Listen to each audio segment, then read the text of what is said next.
Cycle चलाते चलाते रघु ने एक बार आसमान की ओर देखा। उसने देखा कि राख के रंग का आसमान बादलों से घिर रहा है। चारों ओर की हवा जैसे थम गई हो। उसे समझ में आ गया कि तूफान आने वाला है, लेकिन कुसुमपुर पहुंचना अभी भी बहुत दूर था। रघु ने पैडल पर जोर से दबाव डाला, लेकिन वो ज्यादा दूर तक जा नहीं पाया।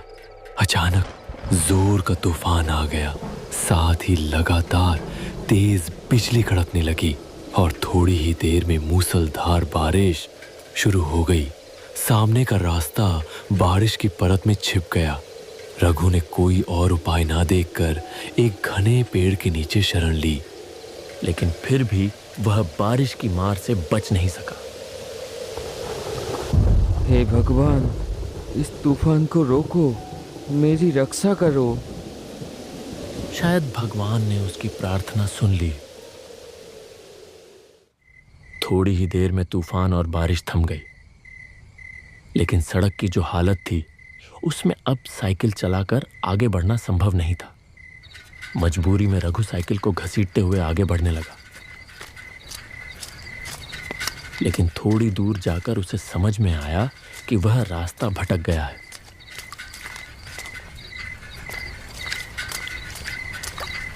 यह रास्ता कुसुमपुर का नहीं है। वह सोच में पड़ गया कि अब क्या करे। तभी उसके कानों में आवाज आई, क्या आप रास्ता भटक गए हैं? रघु चौंक कर देखने लगा। उसने देखा कि धुंधले अंधेरे में एक छाया मूर्ति खड़ी है। कौन हो तुम? मैं रतन हूँ बाबू। लगता है आप रास्ता भटक गए हैं।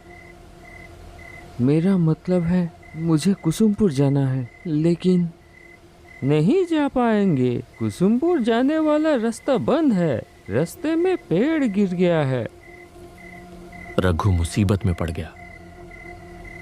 वह पागलों की तरह सामने अंधेरे में डूबी सड़क की ओर देखने लगा।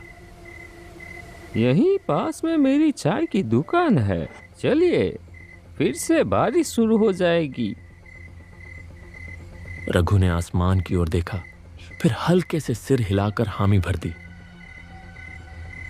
आइए, मेरे साथ आइए। रघु ने अपने दुविधा भरे मन के साथ उसका पीछा किया, और जैसे जैसे वह आगे बढ़ता गया उसे कुछ महसूस होने लगा। जिस वक्त से वह आदमी उसके पास आया है, तभी से रघु को भीगी हवा में किसी जले हुए चीज की गंध आ रही थी। क्या हुआ? जल्दी कीजिए। हाँ, आता हूँ। साइकिल लेकर वह तेजी से आगे बढ़ा। थोड़ी दूर जाते ही उसने एक गाब का पेड़ देखा। पास ही एक झोपड़ी नुमा घर था। वहां किसी हैरिकेन जैसी चीज की लौ जल रही थी। रतन ने फिर से आवाज दी, आइए बाबू, यही मेरी चाय की दुकान है। रघु ने साइकिल को गाब के पेड़ से टिका दिया और झोपड़ी के चौखट पर आकर खड़ा हो गया। उसने देखा कि एक तरफ एक चूल्हा है और उसके चारों ओर चाय बनाने का सामान रखा है। रघु हैरान हो गया यह सोचकर कि इतनी सुनसान जगह पर इस चाय की दुकान में आखिर चाय पीने कौन आता होगा। रतन एक मोड़ा ले आया। बैठिए बाबूजी, मैं चाय लाता हूँ। रघु अपनी गोद में रखे थैले को कसकर पकड़कर बैठ गया। बाहर फिर से तूफान शुरू हो रहा था। बिजली चमक रही थी और गड़गड़ाहट के साथ कड़क रही थी। ये लीजिए चाय, आप बहुत भीग गए हैं, ये पीजिए, अच्छा लगेगा। इतनी जल्दी चाय बनाकर ले भी आया। हैरानी की बात थी, हल्की हल्की बारिश शुरू। रघु चाय की चुस्की लेते लेते पूछ ही बैठा, यहाँ चाय पीने कौन आता है? मतलब इतनी सुनसान जगह में। पहले कुछ दूरी पर एक बस स्टैंड था, तब लोग आया करते थे। और अब आप जैसे कोई कोई आता है उस आदमी की बातों में क्या था कौन जाने, लेकिन रघु का सीना एकदम से सिहर उठा। उसने कुछ असहजता के साथ चाय की एक चुस्की ली। आप चाय पीजिए। आज रात आप नहीं जा पाएंगे बाबूजी, रात को यहीं रुकना पड़ेगा। रघु ने देखा कि बारिश की बूंदें अब और भी तेज हो गई हैं। तूफान की रफ्तार भी काफी बढ़ गई है। बिजली लगातार गिर रही है। लेकिन एक चीज देखकर उसे बहुत हैरानी हुई। इतनी तेज आंधी के बावजूद हैरिकेन की लौ जरा भी नहीं हिल रही थी। न जाने क्यों रघु को लगने लगा कि उसके चारों ओर जो कुछ भी है वह सच नहीं है, जैसे कोई जाल है जो चुपचाप उसे अपने भीतर लपेट रहा हो। बैग में रखे हुए इतने सारे पैसे, उसका सीना एक बार फिर धक धक करने लगा। जब बारिश थमी तब तक रात काफी बीत चुकी थी। खाना पीना कुछ देर पहले ही निपट चुका था। रतन दहलीज पर रघु के लिए बिस्तर लगाते हुए बोला, कहाँ गई झूमर? बाबू को पान नहीं दिया? आइए बाबू, यहाँ लेट जाइए। डरने की कोई बात नहीं है, मैं और झूमर तो हैं ही। रघु ने हल्के से सिर तो हिलाया, लेकिन उसके सीने में एक बार फिर से टीस सी उठी, जैसे उसकी छाती के भीतर कोई धीरे धीरे उसे कुछ समझाने की कोशिश कर रहा हो। जैसे ही नूपुर की झंझनाहट कानों में पड़ी, वह हल्के से चौंक कर देखने लगा। झूमर धीमे कदमों से आगे बढ़ रही थी। उसकी आंखों में जैसे कोई खास इशारा था जो उसने रतन की ओर किया। रतन ने भी जरा सा गर्दन हिलाकर कुछ जताया। यह बात रघु की नजरों से छुपी नहीं रही। लीजिए बाबू, पान। पान? मेरा मतलब है खाइए खाइए। झूमर के हाथ के पान खा के आप जिंदगी भर नहीं भूल पाएंगे। रघु कांपते हाथों से पान उठाने ही वाला था कि एक तीखी सड़ी सी गंध उसकी नाक में आ लगी। कुछ वैसी ही गंध जैसी कच्चे खून की होती है। अचानक आई एक तेज हवा के झोंके से झूमर के सिर की ओढ़नी सरक गई, और जो दृश्य रघु ने देखा उसे देखकर उसका खून जैसे जम ही गया। झूमर के गले पर खून की एक लकीर थी। वहां से एक पतली धार बह रही थी। झूमर ने तेजी से अपनी ओढ़नी ठीक की और पलक झपकते ही गायब हो गई। रघु ने जैसे मशीन की तरह पान को मुंह में डाल लिया।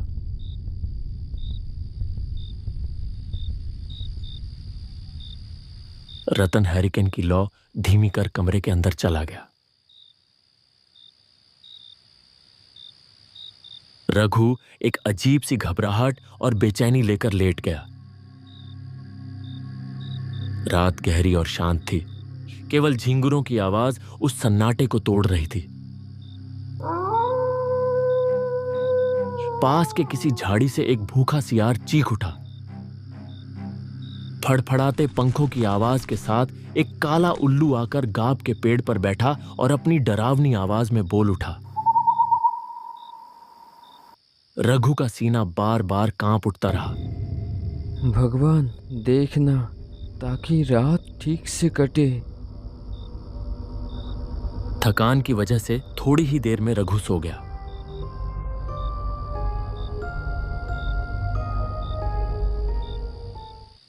अचानक एक डरावनी चीख चारों ओर गूंज उठी।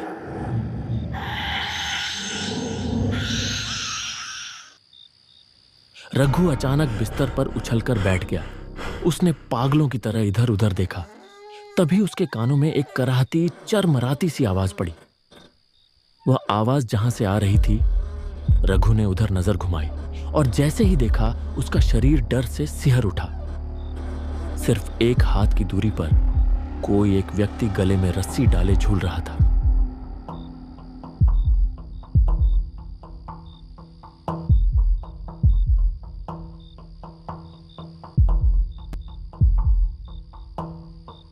क्या हुआ बाबूजी? कोई बुरा सपना देख लिया क्या? रघु ने देखा कि झोपड़ी के सामने जो आंगन जैसी जगह है, वहां एक लगभग टूटे झुके बांस के मचान पर रतन बैठा है।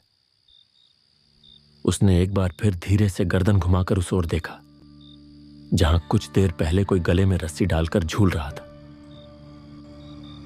लेकिन यह क्या, वहां अब कुछ भी नहीं था। क्या ढूंढ रहे हैं बाबूजी? कुछ नहीं है, वो सब बुरा सपना है। तुम इतनी रात को बाहर क्यों हो? बहुत गर्मी है, इसलिए बाहर की हवा लेने आया हूँ। आप भी आइए ना। रघु समझ गया कि उसका शरीर पसीने से तरबतर हो चुका है, इसलिए वह बिस्तर छोड़कर मचान की ओर बढ़ गया। भीतर दबा एक अजीब सा असहज भाव लिए वह रतन के पास जाकर बैठ गया। तभी कहीं पास से एक निशाचर पक्षी तीखी आवाज में चिल्ला उठा। उस एक चीख ने पल भर के लिए फैली खामोशी को चकनाचूर कर दिया। इतनी गर्मी है, अब नींद आएगी ही नहीं। ऊपर से सपने में आप क्या कुछ देख रहे हैं। इससे अच्छा मैं आपको एक कहानी सुनाता हूँ। 3 साल पहले की बात है। ऐसा ही एक चाय और नाश्ते का दुकान था उसका। सब कुछ ठीक ही चल रहा था, लेकिन इंसान अकेले कब तक रह सकता है। इसलिए उसने शादी कर ली किसी दूसरी गांव की एक लड़की से। उस लड़की को एक नज़र देखते ही नज़र ठहर जाती थी। बहुत लोग कानों कानों में फुसफुसाते रहे, ये तो जैसे गोबर में कमल का फूल होगा तो उसके चाहने वाले भी होंगे। खैर, दुकान में भीड़ बढ़ने लगी और उसकी बीवी ने भी हाथ बटाना शुरू कर दिया। उसकी चाय की दुकान में शंकर रोज चाय पीने आने लगा। एक कप चाय पीता था, लेकिन 1.5-2 घंटे तक बैठा रहता। उसकी बीवी की तरफ उसका नजर है, ये समझ में आ रही थी उस आदमी को। लेकिन नई दुल्हन के बारे में ऐसा कुछ सोचने को उसका मन नहीं मान रहा था। इतनी सुंदर पत्नी के बारे में कोई आदमी कैसे सोच सकता है ये सब? वो आदमी भी नहीं सोच सका। ऐसे ही दिन कट रहे थे। एक दिन दोपहर के बाद वो बाजार जाने के लिए निकला। मैं चलता हूँ, आखिरी बस में लौटूंगा। शाम को दुकान खोलने की जरूरत नहीं है। अच्छा ठीक है, अच्छे से जाना। बाजार में खरीदारी करते करते वो समझ गया कि तूफान आने वाली है, इसलिए जल्दी सामान लेकर वो पहली वाली बस पकड़ ली। जब बस ने उसे मोड़ पे उतारा, आसमान काला हो चुका था। एक बार आसमान की तरफ देखा और तेजी से घर की तरफ चल दिया। लगता है बारिश होने वाली है। बीवी अकेली है, अकेले डर जाएगी। लेकिन तब तक उसने सोचा भी नहीं था कि थोड़ी देर में क्या होने वाला है। आंगन में आते ही घर के अंदर से एक दबा दबा हंसी की आवाज आने लगी।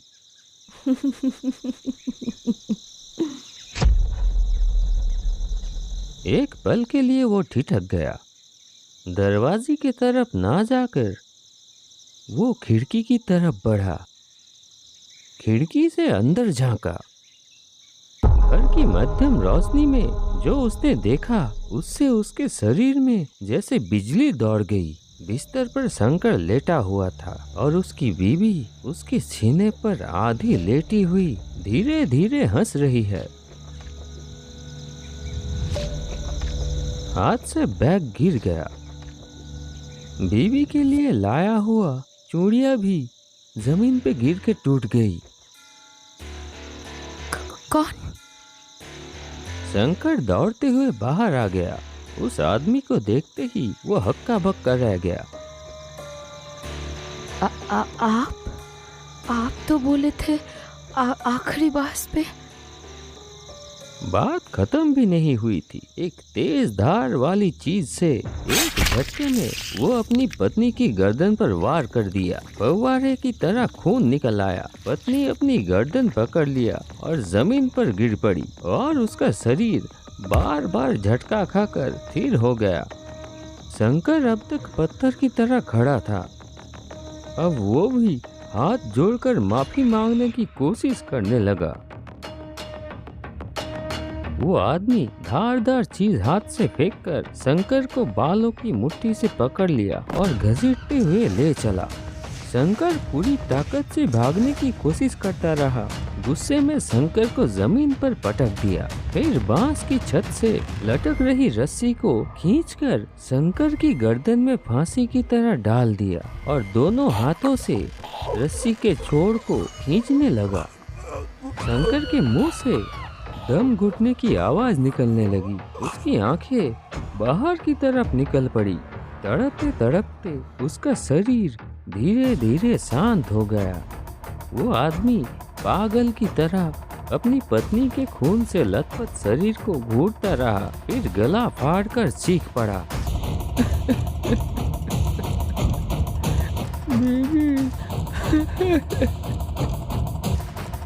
ऐसा क्यों किया तुमने? क्यों किया? आदमी थोड़ी देर बाद उठा, घर के अंदर गया, जलती हुई लालटेन लाकर फेंक दिया बीवी के शरीर के ऊपर। उसने दांत भींच ली, आंखों से आंसू फूट पड़े।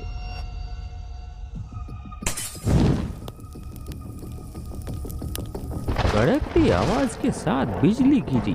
तेज आंधी ने आग को पूरे झोपड़े में फैला दिया। धधकती आग में वो आदमी भी जलने लगा, एक भयानक मृत्यु चीख के साथ। रघु जैसे किसी गहरे सम्मोहन में डूब गया था। जाइए बाबू, तैयार हो जाइए, थोड़ी देर में सुबह हो जाएगी और हमें भी तो जाना होगा। रघु ने अब और बात नहीं बढ़ाई। रात जैसे तैसे कट ही गई थी। वह जल्दी जल्दी तैयार हो गया। फिर दरवाजे में हल्के से दस्तक दी।